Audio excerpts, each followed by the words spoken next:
All right. Hello, everyone. Again, I'm Baxter Carlisle Chambers. I am the third year MFA Lighting Design student here in the Department of Theater. And before I get started, I just have a few acknowledgements.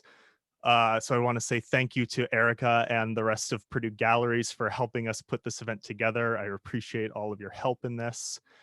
Thank you to Katie for agreeing to co-host this alternative uh, gallery with me. I'm really glad that we were able to work together to put this all together. Uh, Thank you to the members of my graduate committee, Dr. Ann Fliotzis, Rick Thomas, and my primary mentor, Michael McNamara. Thank you to my assistantship supervisor, Fritz Bennett. And thank you to my parents, Jonathan and Sarah, my brother Truman and his partner Leanne for their familial support. And of course, my fiance, Allie, for being a wonderful partner before, during, and after these 3 years of long distance here at Purdue. I could not have done it without you or any of the folks here at Purdue. So thank you all. Um, so understanding how design that I'm working on moves from sort of early stages to a fully realized production can be difficult to describe sometimes because the process varies radically from person to person.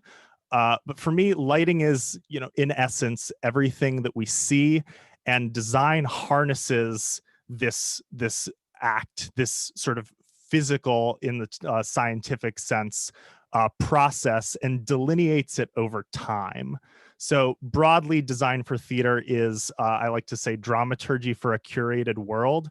And the team of designers, therefore, has to be really meticulous in crafting a space that a play can blossom within. So using some snippets from my terminal project presentation for my graduate committee, I want to look at how my design process overall starts out. So this is the presentation of pre-production research and analysis for Mother Courage and Her Children, which, as I've said, is the play that I'm doing my terminal project here on. And for me, what was really important to start out with, after, of course, reading the show, knowing what the story um, was thinking about the way in which the play was created in a sort of social sense. So in a play that is of the canon, so something that has a long history to it, one of the things that I was really interested in tackling was uh, Bertolt Brecht, the playwright himself, and how his theories influenced the play that we see before us. So a couple of things to unpack here are notions of what epic theater is, this new style of theater at the time that was sort of pioneered by Brecht as well as Edwin Piscator. And even though Brecht sort of later on in his life moved towards a term called dialectical theater, this is still the way we want to approach this play in terms of theory. And in terms of thinking about how it exists in a historical space, one of the key aspects is that it's diametrically opposed to Wagner's Gesamtkunstwerk. And this quote from Robert Gordon, I think, is a really great sort of breakdown of what that means, where Brecht and Kurt Weill, emphasized a separation of the component parts.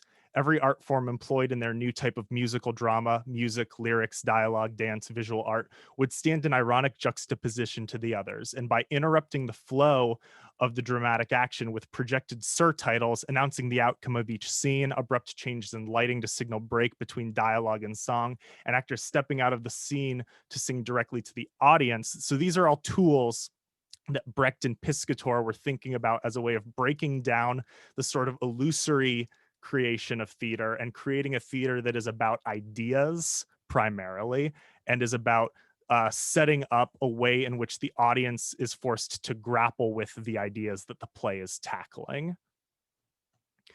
And I think that this quote does a really great job of, again, isolating what this style of theater was and what it meant in the historical context, and how things like stage technology, music, and film can be introduced into live theater as a way of furthering the ends that Brecht was seeking to reach. And then after this, I wanted to start thinking about, okay, the play specifically. We've talked a little bit about Brecht and his theory and his practice. Now, what can we think about with this play specifically that might be specific challenges related to it? And so, one of the key things that I read in a couple of different essays that I used in my research were these concepts both of the Marxist alienation, Brecht being an explicit Marxist and having Mother Courage very specifically being a explicit critique of capitalism and war, and how those two things are sort of two sides of the same coin. That was, of course, something that I really wanted to focus in on with my research and understanding how the play functions, because, as I said, Brecht is interested in ideas, and he's interested in how these ideas are put on the stage so that the audience can grapple with them. And then another one is this danger of empathy with Mother Courage, because Brecht specifically was, again, interested in ideas, not an emotional response. That's part of what his theater was attempting to do. But as humans, when we see someone struggling, despite how bad their actions might be, or how we can look at how they're existing in their circumstances, and we can maybe say that they are not making the best choices, uh, the things Mother Courage as a character goes through are really horrific, and it is difficult not to relate from an audience to character level.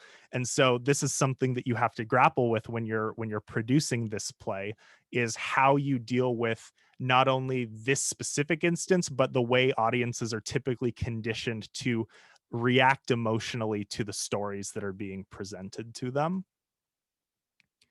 And then I have a series of related research that were things that aren't necessarily specific to Brecht's theories on theater or Mother Courage, but I think have some interesting cachet and give me something to work with in my approach. So the short organum for theater is a document Brecht made where he very explicitly outlines a lot of his theories. But additionally, the War Primer is a document that I used, which is a small book. It's a series of wartime photography with a series of 4-line stanza poems, quatrains that uh, Brecht uses as a way of sort of early on showing his interest in how we perceive war and how war is dissected through an artistic medium. So, moving along into my research for the play specifically, now using all of this theory as a backbone, I then start to think about in the design process what we're actually going to put on stage, right? How we're going to implement the things that I've talked about thus far. And so, in this process that we have, one of the things that was really interesting for our design team was using this model book, which is the Berliner Ensemble's sort of documentation of their production of Mother Courage and her children.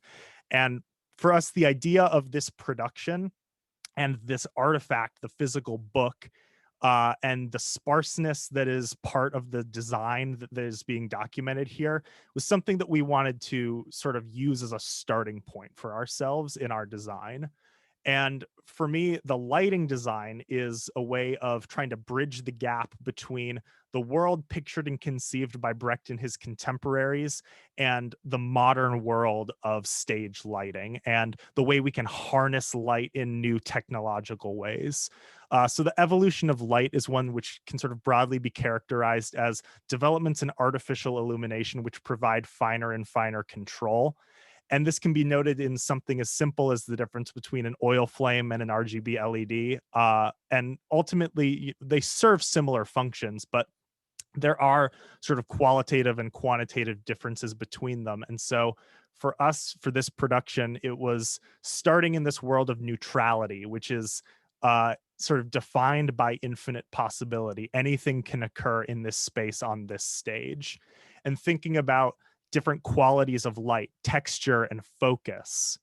And then as the play develops, as we move through time, thinking about a world where motion exists as a way of highlighting the evolution of light, very literally.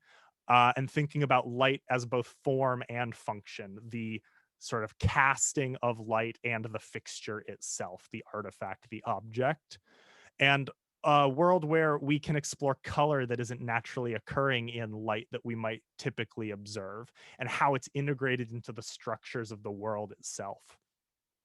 And so in Mother Courage, this journey of light is one that reflects both the period style and setting in which Brecht wrote the play, the time he wrote it in, which was contemporary with World War II, and our present moment, and using these three time periods as a way of understanding not just the cyclical nature of the issues that the play is grappling with, but how these issues evolve and become the ugliest version of themselves through sort of time and mutation and perfection. This can be examined in the rise of the merchant class in post-feudal Europe and the mark of existential horror in post-nuclear 1945, and then how these events are traced forward into our contemporary world of proxy wars and our collapsing economic system and wealth disparity. So stylistically, this design reflects both Brechtian modes of lighting, which seeks unambiguous reveal of the actions being depicted on the stage, and a sense of endless possibility and neutrality, which can be punctuated by gashes of color and fractured lines of light and splashes of motion, where magic of contemporary lighting sort of comes to the fore.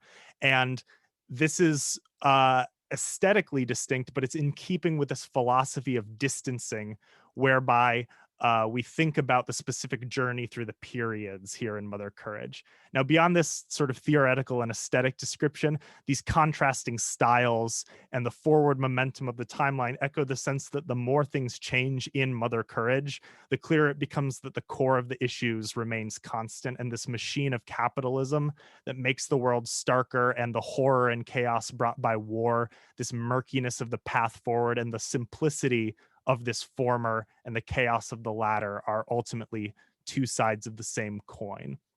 And in looking at how these images, these influences, and these evocative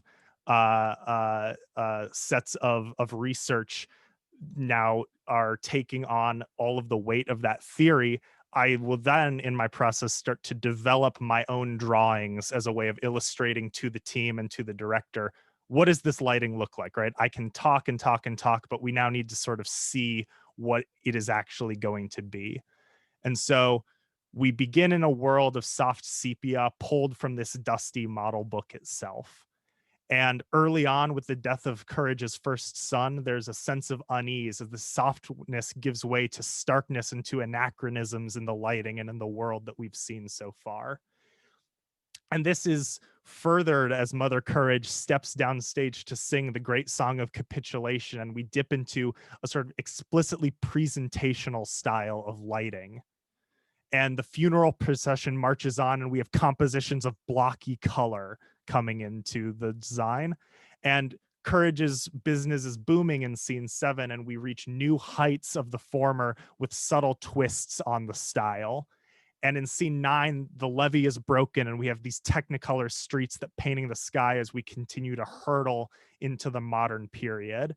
And in Fast Decline, scene 10 of the play ushers in this cracked sky and the isolation of Mother Courage and her daughter Catherine as they march onward into their doom.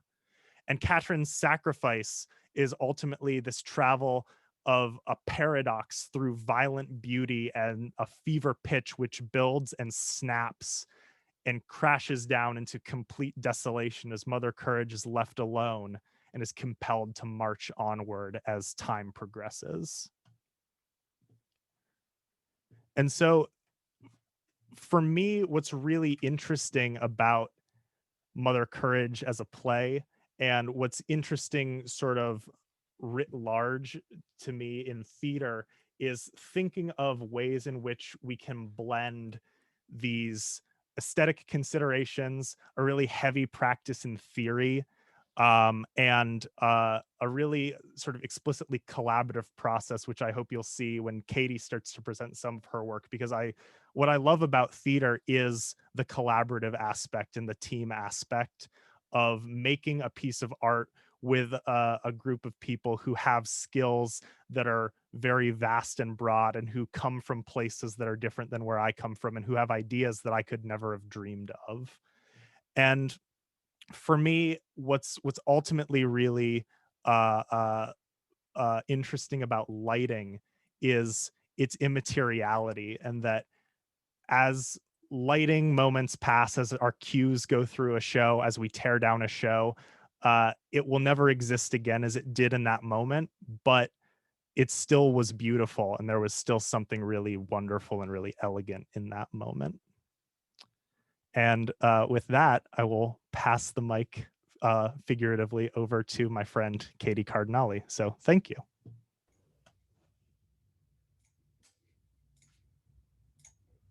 So one of the fun things that Baxter didn't mention about working collaboratively is every single project and every single class and every single production that we've both done at Purdue has been together. We have worked on every single class project together, every single main stage, just side project. So we've kind of gotten to know each other really well during this process, which has been helpful because, as you'll see through my work, I love lighting designers and I rely on them heavily. So it's been fun. But Baxter went first because his presentation was a bit of a deep dive.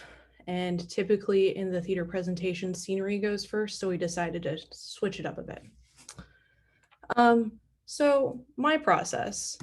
Some of you may or may not know, I got my start in film, and that's where my heart of storytelling lies. But this is the film process, which is what I innately follow. I really like this picture by Alex McDowell, who's a production designer in LA. It shows you the start, which is the script, and it shows you who joins the project radiating out and how long they're on a project, because that's something people don't really realize, and especially in theater and film, is people are joining projects at different periods of time based on their personal schedule and when they're needed within the production. So it's kind of interesting what Baxter was talking about in the terms of collaboration, because you're having so many different artists and people joining projects at so many different times. Sometimes you start a project one way and it ends completely differently.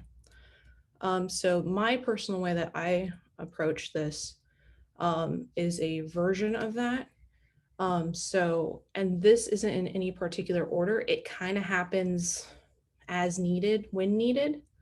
Um, as I said, like, you can meet the director and who's building your set, but not have a script yet, depending on the type of project you're on. Um, so, oops, I don't know why that jumped so far ahead. Sorry, I'm having like technical difficulties here.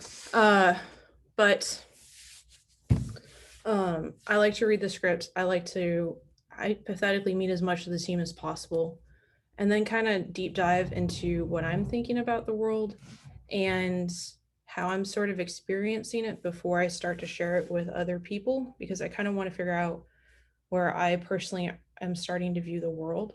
And then once I have a strong foundation of that, whether it's gathering historical research, just random references, emotional responses to something, then start talking to other members of the team and kind of figuring out where everyone's feeling about the project. It's really interesting to ask them what they're actually reading or watching at the time when working on projects, because that subconsciously affects what they're thinking about the world also. Especially if you have a director who's super into like reading different types of novels. It kind of sets the tone for their mindset of the project at the time. And then kind of just keep on checking in with all the departments, regardless of who they are, because the decisions everyone's making interconnect so much. It's gotten to the point of where I think I talk to Baxter every half hour, and that's not an exaggeration. So some projects I've worked on, kind of showing the process that I've done here at Purdue. Miss Bennett, these are some idea sketches that I had initially, just kind of going through different ways of arranging the set, thinking about space and sightline and how much of the scene needs to happen with what type of space in order to effectively tell it. And then building a little model to create a sense of space to create a way to show people that aren't as technically savvy, this is what the set looks like. Because sometimes looking at draftings and ground plans, no matter how many times you look at them, it can be a little overwhelming. It doesn't always initially make sense in terms of size and scale. So having a model is really helpful for some people in order to really picture what it's going to be. And then actually having it on stage. And ideally you want it as close to the model as you had it, but obviously sometimes things change, you need a shift, but perfect world within a tolerance. You want it as close as you can get it. For In the Blood, which is the show coming up next, which opens next week, going into tech this weekend, same idea. I really started drawing before I started researching for this one. I instantly kind of knew in my brain what this world looked like, and just started to kind of get that on paper. And then I started diving more into the motion and the psychology behind the set. Something that is always really interesting about scenic design is how much psychology plays into it and how much your perception of the world affects how you take in the set and how you experience the set. So for In the Blood, I really wanted that feeling of society like looming over Hester. This is a mother who's homeless. She's trying to take care of her family. And this is showing a snippet of her life. And what does that feel like? How does she feel trying to rise up, trying to make a better life for herself, trying to make sure her children are being taken care of and have a better life than she does?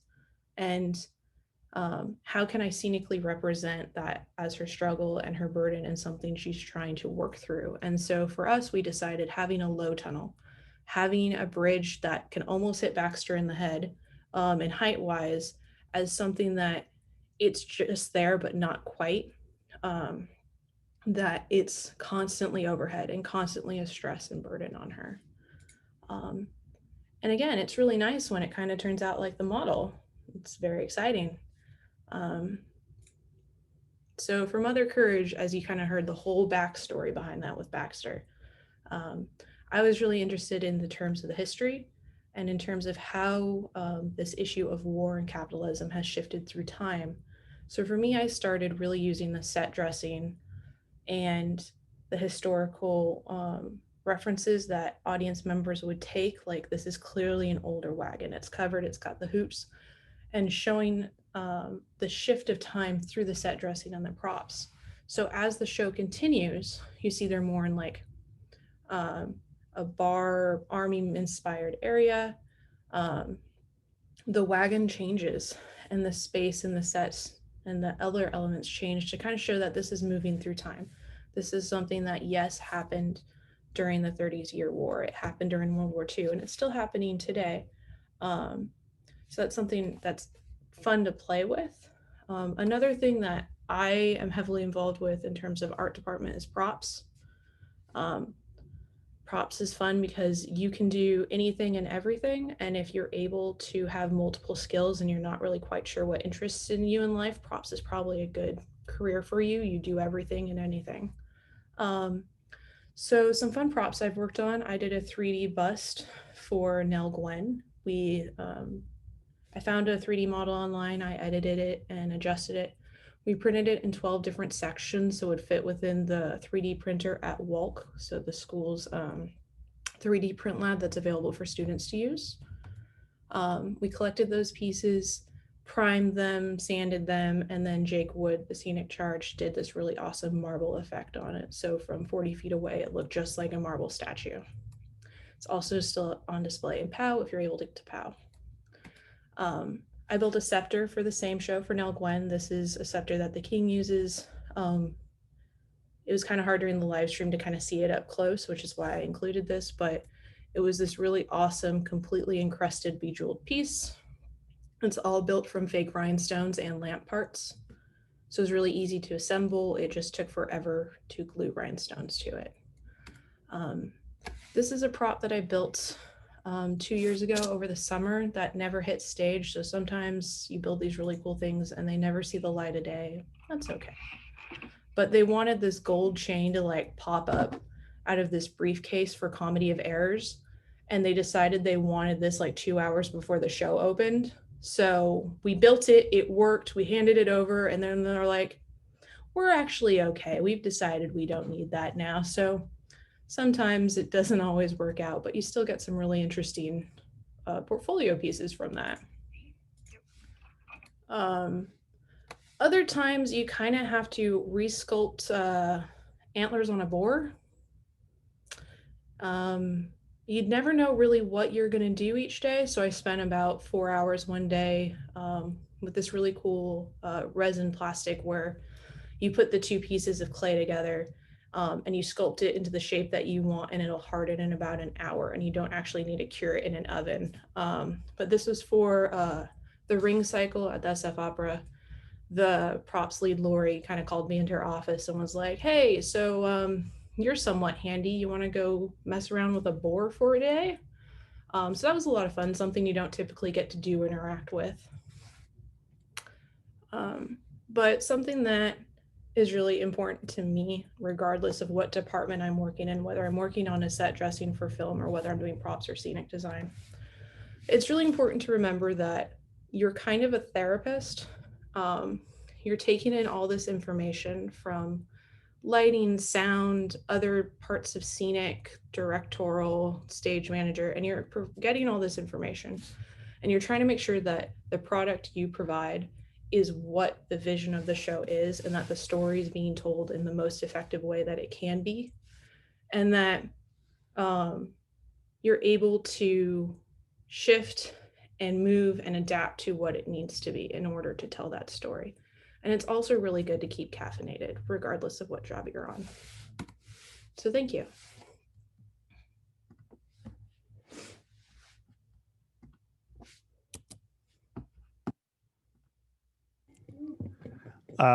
So now we would like to open up the floor to any questions anyone would have, either about things that we shared just now, or if you've had a moment to peruse our website / galleries, anything that we didn't cover, or if you just want to hang out and chat, that's cool too. I've got a question. All right. For both of you, actually. So how has your process changed and evolved in your time here at Purdue? You want to go first? Do you want me to? Go for it. I think for me, what's changed the most has been learning how I work most efficiently. And part of what's been really nice is, I've worked with Katie on more projects than we can count at this point, but I've worked with a lot of different people as well. And I've been fortunate to be able to work with now a guest director, a couple of different directors on faculty, a bunch of different designers, both here at Purdue and also elsewhere in my internship, which was part of my MFA. So that opportunity has taught me a lot about not just sort of the interpersonal collaborative process, but just how radically things can change based on the show and how much time you have and how much money you have. And so I think that it's broad, but for me, the thing that has changed the most in these 3 years has been I feel more comfortable if I know something is going to be out of my element, or I know I'm going to have to do something I haven't done before. I feel like I have the tools to either figure it out or ask someone who knows better, or one of those things. I feel more comfortable as a designer in general. I think for me, it's been kind of shifting the way I present information because everyone can process things differently. Typically, when I work on film, you can have the time to do a bunch of renderings and have actual like professional people that draw help you with that. And my process here, I haven't been able to have that luxury. So as you saw in my sketches, sometimes you can't really sketch what you want to look like you want it to look always. It's just kind of the human nature of creating art. So being able to find a way to present that information so it makes sense to whom you're presenting to, and being able to just kind of adjust your process in order to do that. So if this doesn't work, okay, what if I show you the information in this way? Does this make more sense? And just being able to find a common language that everyone can understand, so then we can move through the process as effectively as we can.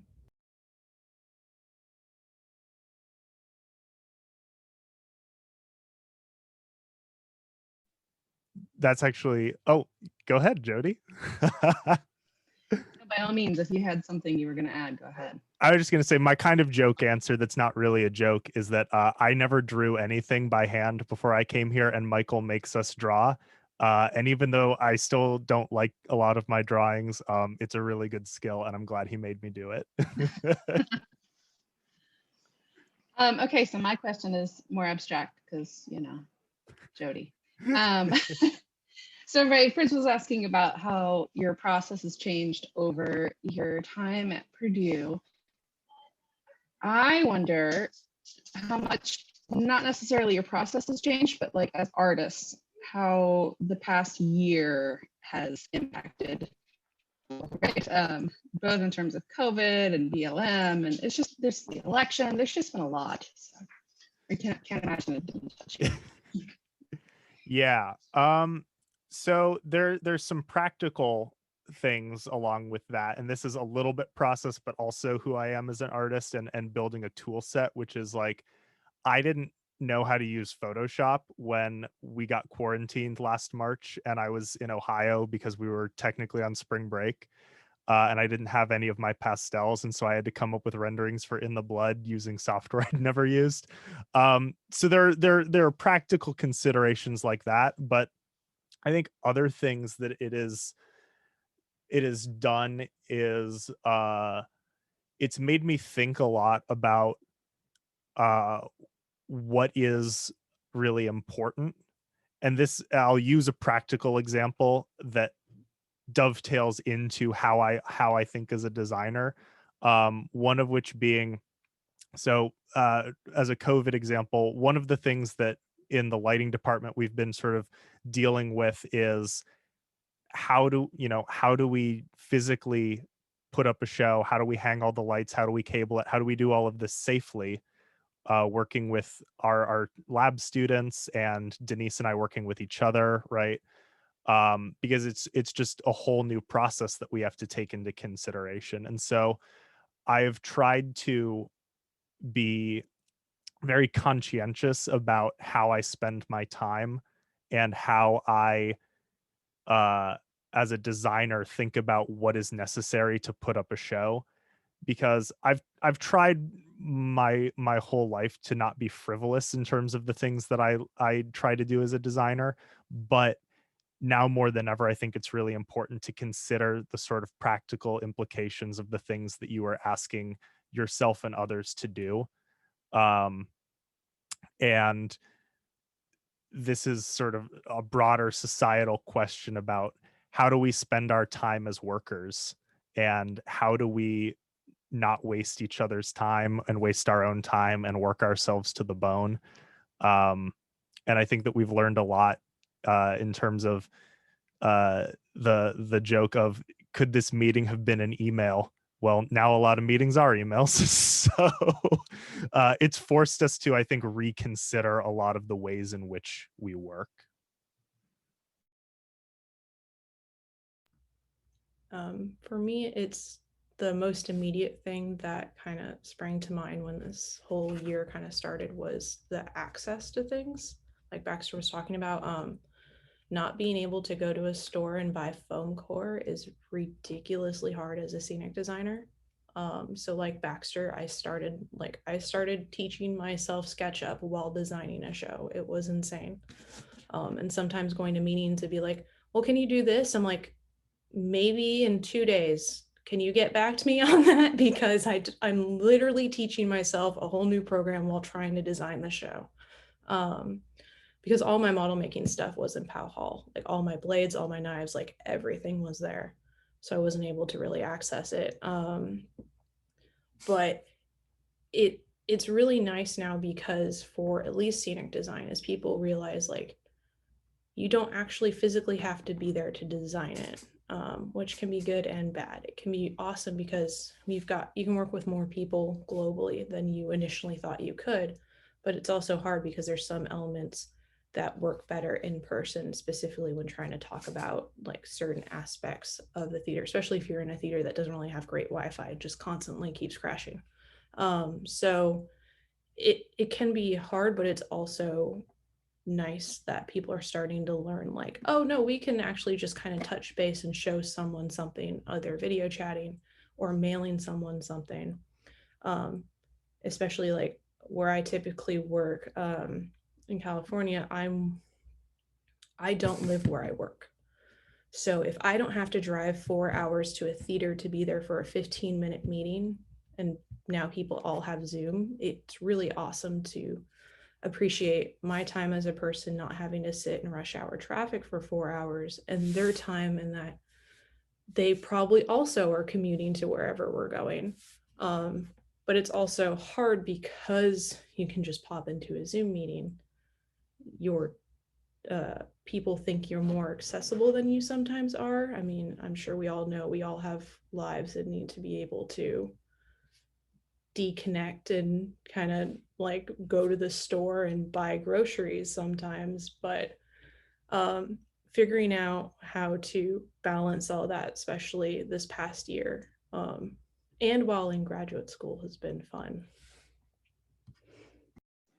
I think that will be a really invaluable piece of education that you can both carry forward into the real world. Look forward to seeing how you impact the the we are workers and artists conversation. I have one for you, for both of you. What has teaching taught you about yourself, and what has it taught you about being an artist?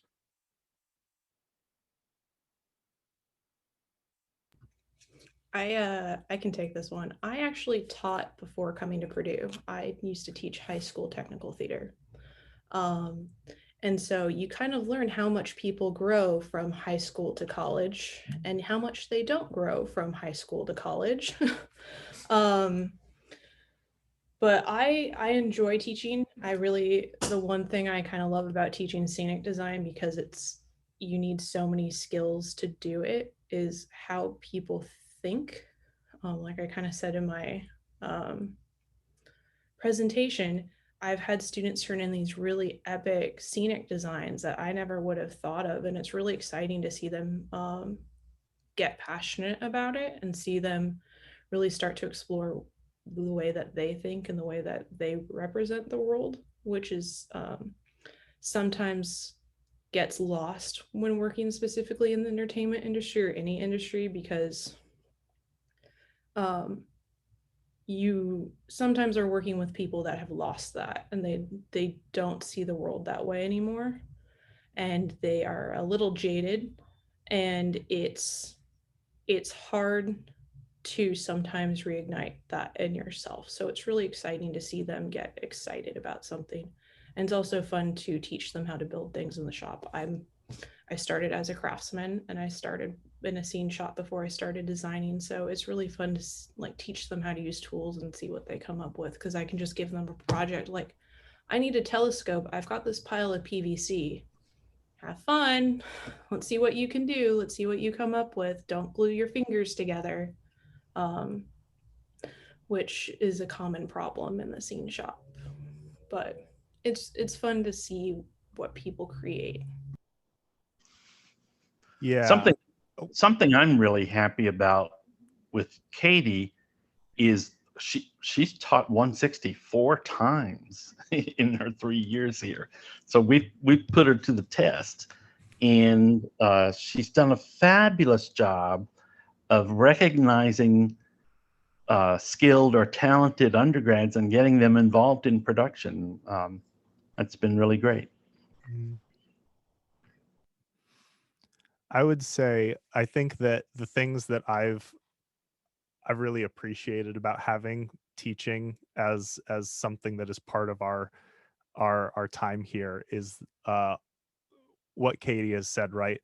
the sort of diversity of knowledge and of and all the ideas that people who in some cases don't know that they shouldn't think of something, shouldn't in quotes, because often when they don't know the limitations of, say, the theater, their mind goes places that you couldn't have imagined. And so that's always really rewarding as a teacher, to see people really spreading their wings in that way. I think the big thing for me and how it's influenced me as an artist is that when I have a sort of a breakdown on the syllabus of, okay, we have 16 weeks. In the case of 162, the intro to lighting class, I have 16 50-minute lectures plus the labs to teach them the introduction to lighting design and technology. So how do you break that down? And a lot of the time it's made me really think about what are the core skills that I think someone at that level should have. And part of that is based on, okay, what do I know Michael's going to expect of them in 362 and beyond? So how do I prepare them for the next course in the section? But the other part of it for me has been thinking about, okay, I have this number of people who are theater majors and this number of people who are multidisciplinary engineers and this number of people who are in statistics, and they're just here because they did theater in high school and they think it's fun. And so how do I create something that is engaging for all of them, that covers all of the bases that I think we need to reach in that time, and have fun doing it ultimately is my big goal. So it's changed some of the things that I think are, or I thought were important to know as a designer or to be able to do, because when they turn in that mini design project and I'm like, this is really strong, this aspect of this design, or your understanding of how these colors interact and what they represent and maybe what the audience is going to interpret from that, or I think that their design statement and how they're thinking about the play that I've asked them to read is really profound or really interesting. But maybe there's something else that I see in their design, and I think not that, oh, they didn't get that or something like that, but what do I need to do in order to strengthen my own understanding of the play from this perspective, or how I'm going to implement my design in this space? Because sometimes it's just my own sort of blinders that are leading to them sort of designing as I might have designed it. So I think it's a really good way to sort of hold up a mirror to yourself and see how you work as a designer and as an educator.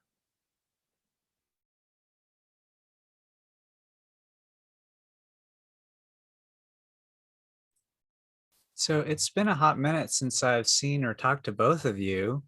I'm kind of curious to hear what's next. I mean, you may not have it quite figured out yet, but what's the path after this? So I will be moving back to beautiful Northwest Ohio, where Allie is currently with our two cats. We purchased a home in Toledo, so I will be working on getting that 1909 American Foursquare back into a place where I think humans should be living in it. So that's sort of the nuts and bolts of it. And then in terms of career, I'm trying to keep an open mind for a lot of reasons. I've always really liked knowing about and being able to learn about a lot of different things. I changed my major 3 times in undergrad, so it's a miracle I found grad school and was willing to commit 3 years to quote one subject. But part of what's been really great about my time here at Purdue has been the flexibility in terms of my coursework, where I've been able to work on productions as an electrician and as an assistant and as a designer, but I've also been able to take classes in interior design and lighting for interiors. And I'm currently in the time-based light art class, which is a graduate level class in the art department. And I'm part of my website now is dedicated to my first 2 projects in that. So that's really exciting to me. So I'm trying to stay open in terms of my career, whether it's in education, as I think it may be eventually, or whether I try to make it as a technician and designer primarily. I'm trying to keep it open. I did just apply for a job as a high school English and drama teacher, so stay tuned on that. Sorry, my cat has decided he also wants to join the artist talk, but I am going back to California. Like I said at the beginning of the talk, my passion's in film, and that's what I love. I specifically love art direction, which kind of combines production management and scenic design, which is fun. I was a production manager for a hot minute at one point in my life. I've done everything in a theater or film set you can think of, I've worked on in that department. So it kind of just combines all the information. But due to COVID, there's no work in film. And if there is, it's a 2-person crew or a 3-person crew. So I'm just kind of trying to find a job that interests me, regardless of the field, until work kind of swings back up again, because the film industry may change, but it's never really going away. There's too much money in it. So just kind of gonna wait that one out a bit and just see what happens, and just kind of go with the flow until something solid lands.